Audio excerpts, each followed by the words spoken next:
My name is Katie Hopkins, or Milo's mum. I am a straight, white, Christian, conservative, and a married mother of 3 under 15.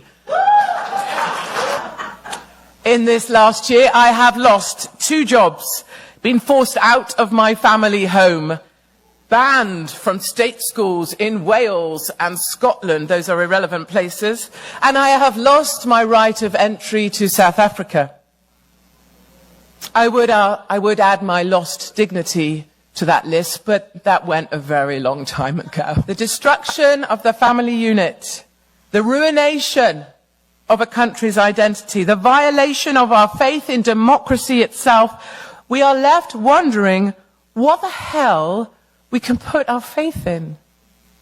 And furthest down this path are our fellow South Africans. You know, I spent 3 weeks in country with white farmers in South Africa, being systematically cleansed from their land.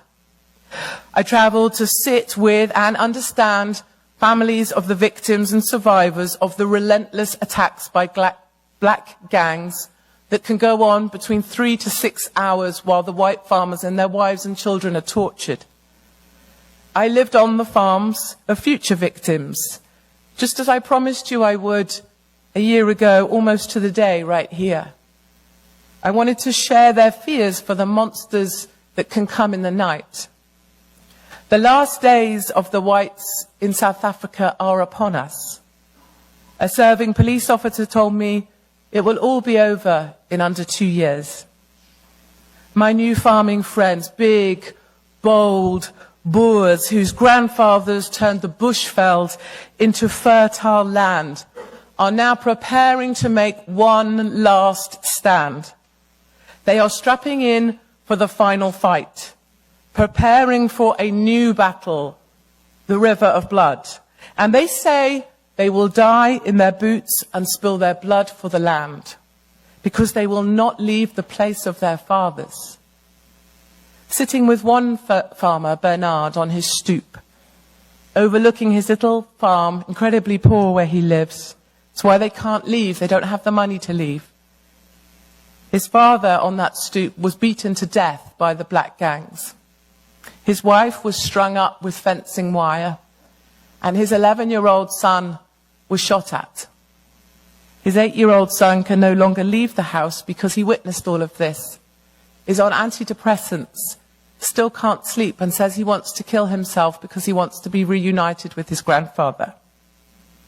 But you know, perversely, it is in the face of this deeply upsetting tragedy of biblical proportions that we too can find comfort and hope.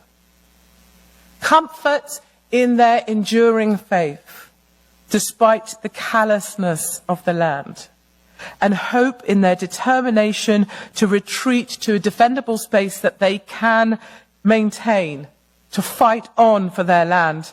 Bernard told me as he looked out over his farm, he still has faith in 2 things, God and the land. And I believe they are a glimpse into our future. Like them, we will build more walls, not to keep people out, but to keep the people we love safe inside. We will pull back, close in with our family in the broadest sense to a space we can defend, defendable space.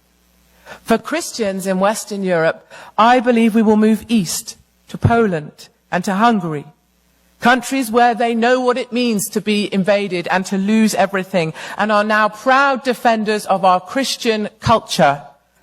To the AfD, who helped overthrow Merkel just this election in Germany.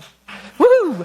To Orban in Hungary, to the Law and Order Party in Poland, and to the true French patriots led by Marine Le Pen. Vive Marine! Vive Marine!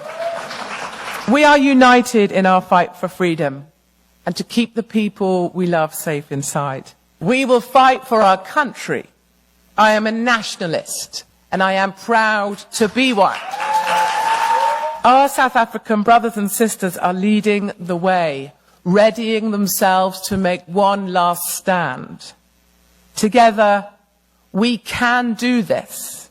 We promise we will keep the faith in God and in the land. Thank you very much indeed.